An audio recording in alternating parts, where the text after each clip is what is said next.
कीवाड़ की चिटकनी कहानी को लाइक कीजिए और मेरे चैनल को सब्सक्राइब करना न भूलिए। रामभद्र नामक एक आदमी नहाने के लिए स्नान गृह में पहुंचा और भीतर से कीवाड़ की चिटकनी लगा दी। नहाने के बाद उसने कीवाड़ खोलना चाहा, पर बड़ी कोशिश के बाद भी चिटकनी नहीं खुली। वह कहीं अटक गई थी। भाग्यवश उसको अंदर एक कोने में एक हथौड़ी दिखाई दी।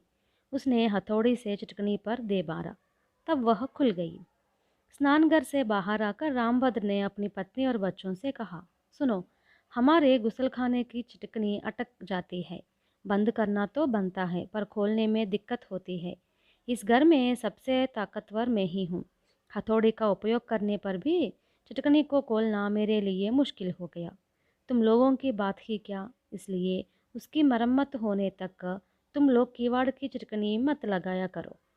यह बात सुनकर रामभद्र का छोटा लड़का दौड़ा दौड़ा बड़ई के घर पहुंचा। उसे मालूम हुआ कि बड़ई पड़ोस के गांव में गया है और एक हफ्ते के बाद ही लौटेगा।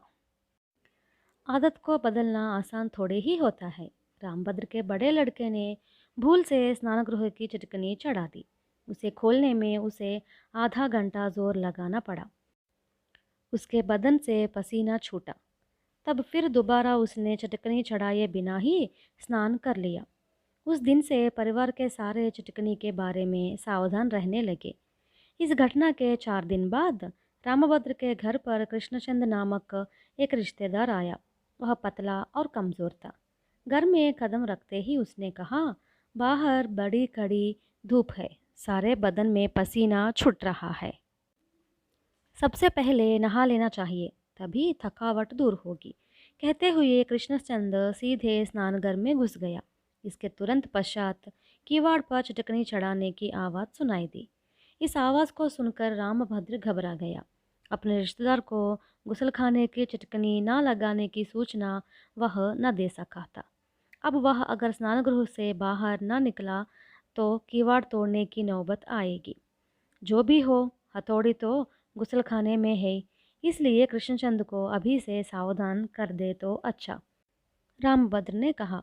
रामभद्र की पत्नी बोली, अजी, किवाड़ की चिटकनी न खुली तो वे आपको बुलाएंगे। अभी से उनको क्यों भला घबराने दे। इस बात को लेकर परिवार के सब लोग घबरा ही रहे थे। इतने में स्नानगृह के भीतर से फिर चिटकनी की आवाज़ सुनाई दी। कृष्णचंद किवाड़ खोलकर स्नानघर से बाहर निकला। उसने कहा, बाप रे बाप, अब मेरे प्राण कुछ शीतल हो गए। रामभद्र के परिवार के सदस्यों के आश्चर्य की कोई सीमा न रही।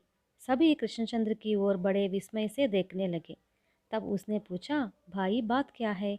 गुसलखाने के सामने इकट्ठे हो तुम सब लोग, मुझे इस तरह देख रहे हो जैसे मैं कोई भूत हूँ। जी नहीं, ऐसी कोई बात तो नहीं है। नहाने में आपको कोई तकलीफ तो नहीं हुई?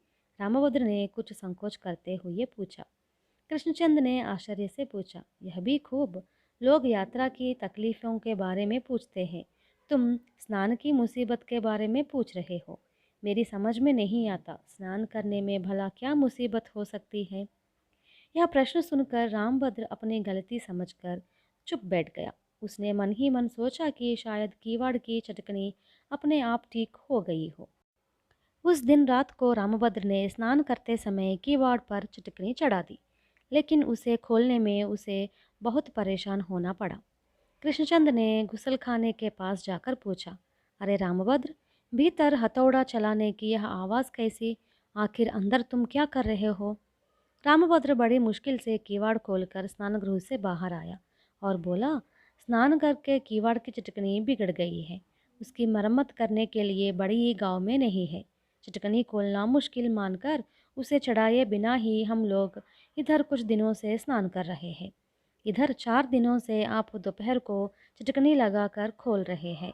इसलिए मैंने सोचा कि चिटकनी ठीक हो गई है, लेकिन मेरी समझ में नहीं आता कि आपकी किस्मत से यह जल्दी खुलती है या आप दुबले होते हुए भी ताकत रखते हैं।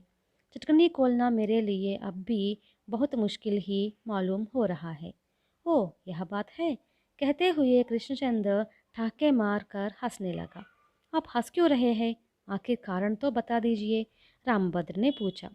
अपनी हंसी को रोकते हुए कृष्णचंद ने कहा, भाई, मैं तो दुबला पतला आदमी हूँ। अपने घर में तो सब लोग मेरा मजाक ही उड़ाते रहते हैं।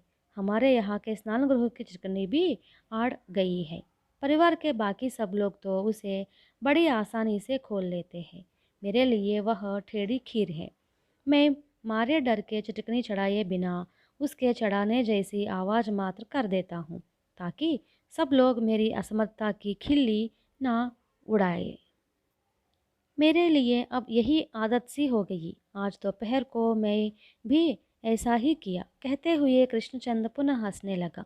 कृष्णचंद के मुंह से चिटकनी का रहस्य सुनकर रामभद्र के परिवार के सब लोग हंसते हंसते लोटपोट हो गए।